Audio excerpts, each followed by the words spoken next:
Wonderful. Hi, how are you? I'm well. How are you?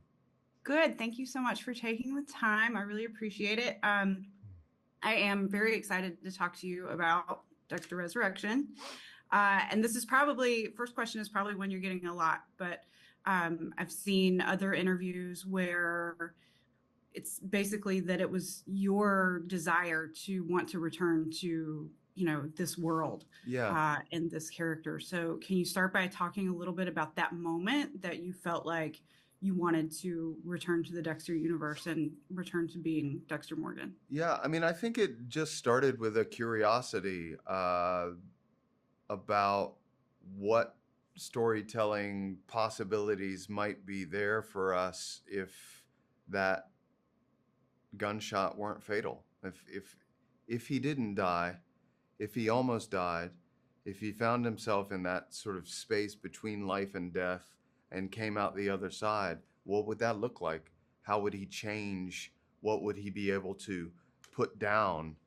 Would it, and I think it was initially interesting because if Harrison didn't kill him, I think he did kill something and maybe killed a sort of obligation to do this perpetual penance and carry around the burden of his past.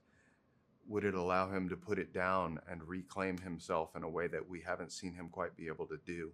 And and it and it did. And we're watching in this new season a character who's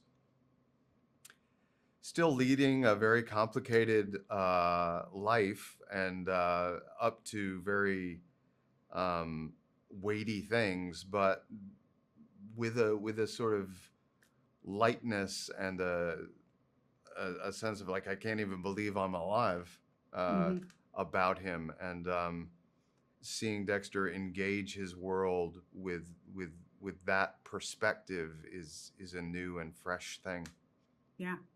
That kind of leads me to something else I wanted to ask as well, which is it's Harry now that's back in Dexter's ear instead of Deb. So Hmm. what does that say about his mental state? I think it says that he's put something down. I mean, I think the internalized version of Deb that was alive in him in New Blood was a very severe, admonishing, kind of self flagellating kind of energy.